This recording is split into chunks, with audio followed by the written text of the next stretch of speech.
वसंत पंचमीच्या तुम्हा सर्वांना खूप खूप शुभेच्छा। आज वसंत पंचमी आहे, तर काल मी जो व्हिडिओ बनवला होता, जो काही उपाय सांगितला होता, तो आई आणि मुले हे नक्कीच करत असणार। तर आज आपण आपल्या व्हिडिओमध्ये बघणार आहोत की असे खूप जण मुलं असतात की जे आईवडिलांचं ऐकत नाही, ज्यांच्या अभ्यासामध्ये प्रगती होत नाही।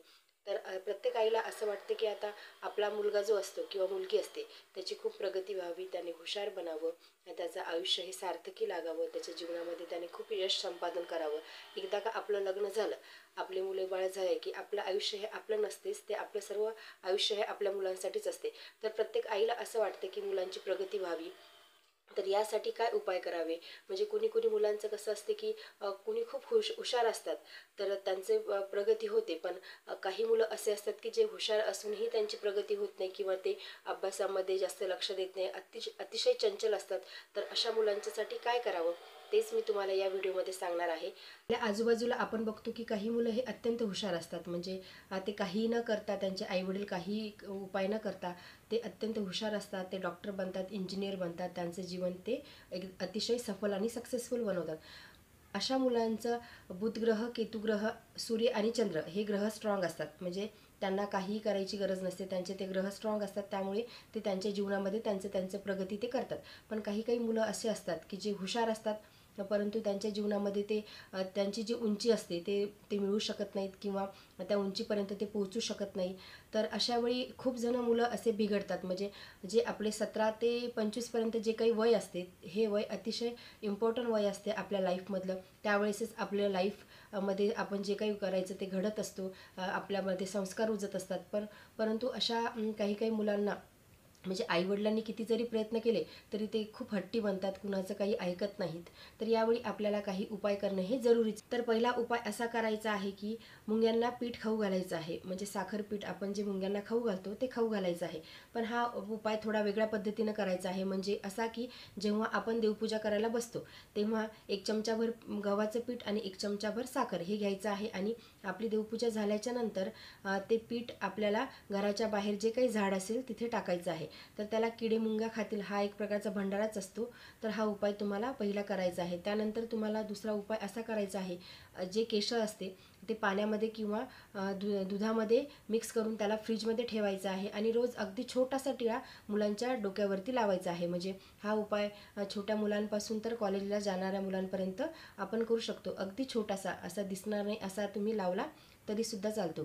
आणि तिसरा उपाय असा करायचा आहे की आपल्या मुलांचे जे काही प्रॉब्लेम असतील, म्हणजे आई चांगल्या प्रकारे, आईलाच माहीत असतात मुलांचे प्रॉब्लेम काय आहे, त्याला कशाची भीती असेल, एन्झायटी असेल, त्याची बुद्धी चांगली असेल पण लक्षात राहत नसेल, किंवा तो अभ्यासाला बसत नसेल, त्याला अभ्यास केलेला लक्षात राहत नसेल, किंवा त्याची शिक्षणामध्ये काही अडथळे असतील, काही प्रगतीमध्ये अडथळे असतील, तर तुम्ही हा उपाय करू शकतो। तर आईनेच हा उपाय करायचा आहे मुलांच्यासाठी, मुलगा असो किंवा मुलगी, तुम्ही त्यांच्यासाठी हा उपाय करू शकता। तर रोज संकटनाशन गणेशाचं स्तोत्र आपल्याला वाचायचं आहे।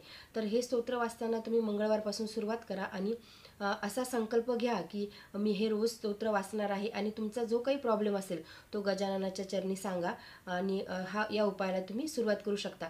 तर आईला 4 दिवस काही अडचण असेल तर वडील वाचू शकतात, किंवा मुलगा मुलगी स्वतः देखील ते वाचू शकतात। तर हा उपाय जर तुम्हाला जमत नसेल, म्हणजे की तुम्हाला संकटनाशन गणपती स्तोत्र जर का म्हणायचं नसेल, तर दुसरा अजून एक उपाय असा आहे की रुद्राक्षाच्या माळेवर तुम्ही ओम ग गणपते नमः हे 108 वेळा ही माळ तुम्ही जपायची आहे, रोज जपायची आहे, संकल्प करून जपायची आहे। तर हा उपाय हा पण तसाच तेवढाच वेळ लागतो, म्हणजे संकटनाशन स्तोत्र, गणपतीचं संकटनाशन स्तोत्र म्हणायलाही तेवढाच वेळ लागतो, आणि ओम ग गणपते नमः 108 वेळा माळेवरती जपण्यासाठी देखील तेवढाच वेळ लागतो। तर तुम्ही कुठलाही या दोन्हीपैकी उपाय तुम्ही करू शकता।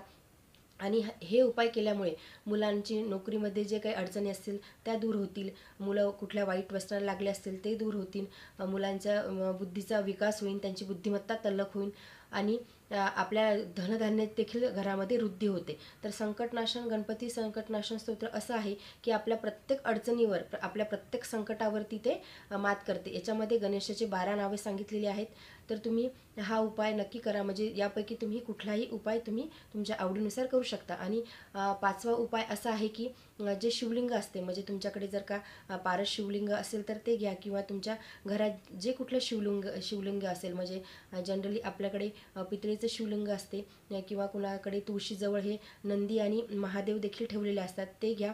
तर याच्यावरती तुम्ही अभिषेक करायचा आहे. तर अभिषेक करताना तुम्ही दुधाने, एका लोट्यामध्ये दूध घ्यायचं आहे, एका लोट्यामध्ये पाणी, किंवा तुमच्याकडे गंगाजल असेल तर गंगाजल त्या पाण्यामध्ये मिक्स करून ते घ्यायचं आहे. आणि थोडेसे तांदूळ. तर पाणी टाकायचं अगोदर, शिवलिंगाला अभिषेक करायचा आहे पाण्याने, त्याच्यानंतर दुधाने अभिषेक करायचा आहे.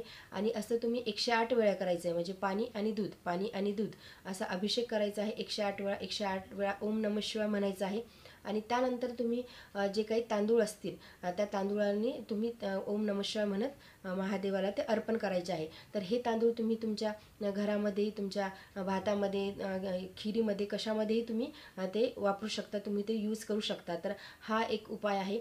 हे जे उपाय मी तुम्हाला सांगितले आहे त्यापैकी तुम्ही एखादा तरी उपाय म्हणजे नक्की करा, तर तुम्हाला लगेचच फरक जाणवेल. म्हणजे हे तुम्हाला अगदी श्रद्धेने करायचं आहे.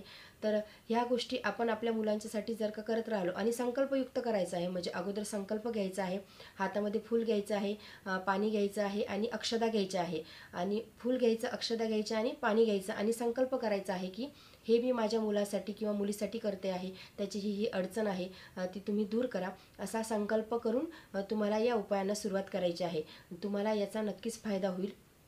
आणि हे सर्व तुम्ही अत्यंत श्रद्धायुक्त करा. म्हणजे श्रद्धेने जर आपण, भावाने, आपल्या देवावरती आपण विश्वासाने जर का कुठली गोष्ट केली तर ती नक्कीच आपल्याला मिळते. आणि पॉझिटिव्हिटी, सगळ्यात अगोदर आपल्यामध्ये ही पॉझिटिव्हिटी हवी की आपल्याला ते मिळणारच. आपण जे काही कार्य करतो आहे त्याच्यामध्ये आपल्याला यश येणारच. तर हे सगळे उपाय आहे, तुम्ही ते नक्की करून बघा. तर आजचा व्हिडिओ मी इथेच संपवते. व्हिडिओ जर तुम्हाला आवडला असेल तर व्हिडिओ लाईक करा, चॅनलवरती नवीन असेल तर चॅनलला सबस्क्राईब करा, आणि बेल आयकॉनला देखील प्रेस करा. तर धन्यवाद.